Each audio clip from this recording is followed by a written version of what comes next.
Here's my pedal board. I play bass, and sometimes I put my guitar through it, but I don't play guitar, really.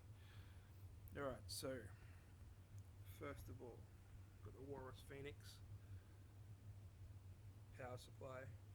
Runs everything you ever want on a pedal board this size, and this is pretty extreme. Like,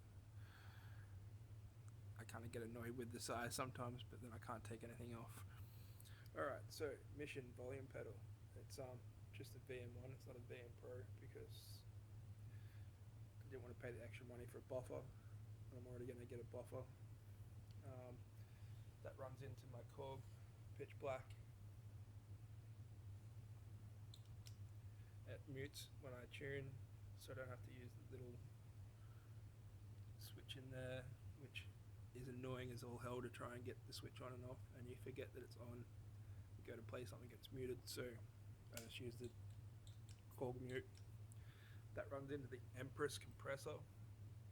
Best compressor I've ever used. I demoed a heap out because I really wasn't sold on compressors, and yeah, that thing is brutal. It can go from subtle to really compressing everything, and it gives a weird sort of unique sound, and I like it, you know.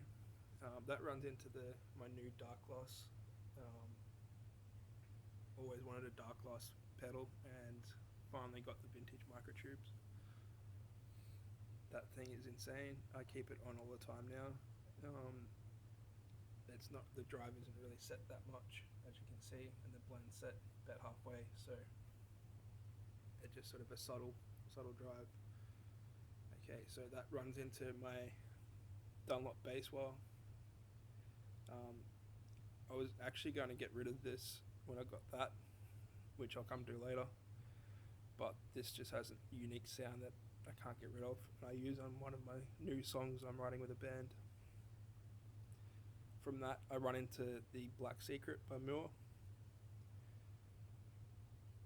I find having the wire run into the Black Secret works a bit, like it gives a bit better of a sound, rather than the Black Secret into the wire. So that's why I've got the microtubes into the wire into the Black Secret.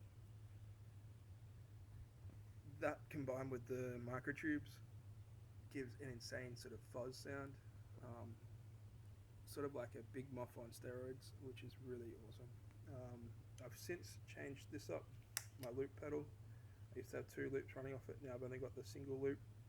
So as soon as that gets engaged, it engages the left side of my pedal board, which is my modulation side. I'll turn this off. So first up is my POG, modified by JHS. I normally run it so when it's on a normal setting, I've got the octave up and no sub-octave with a little bit of dry. And then when I kick in this one and the normal, it brings in the sub-octave. And then when I bring in this one, it takes out all the octave up. So you can pretty much set it on the fly to have octave up, both octaves, or just octave down. So pretty handy, because with that setting there combined with I think it's this bank, no, that one there, I get a really cool organy sound, my bass, and I'll come to that when I do a review of both of these later on. And it's really killer actually. It can be used as a fill, or even just instead of a bass line, you know. So that runs into my Mobius, obviously. My Mobius I get some killer sounds out of. I'm still discovering what it can do. Like, I've got a heap of presets in there already that I've saved, but it's still got more to come.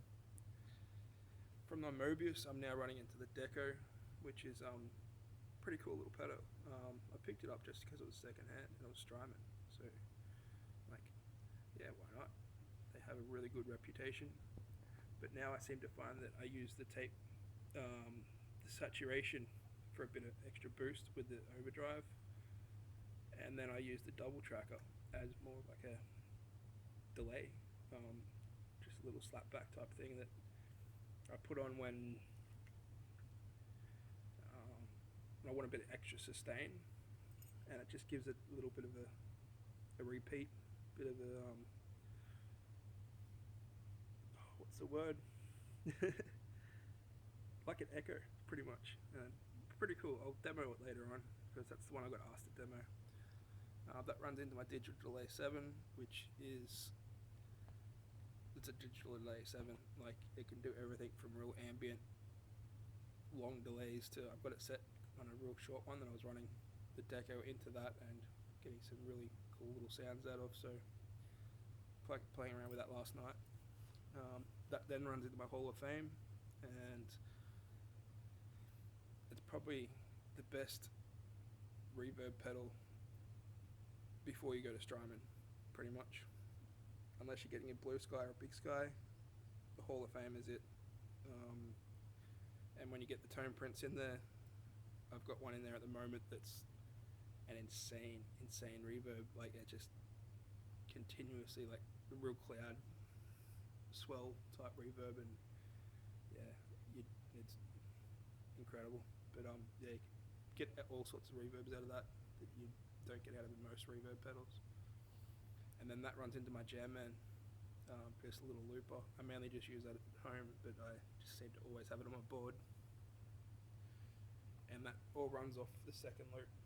Oh, and the EP1 runs into the Mobius, so I can control different settings. And that was controlling an envelope setting on here. I was going to use it as my wah pedal, and then it sounds good, but it doesn't sound the same as this. So that's why I kept both of them on there. So I have 3 of the volume type pedals, and some people think it's overkill, but it works.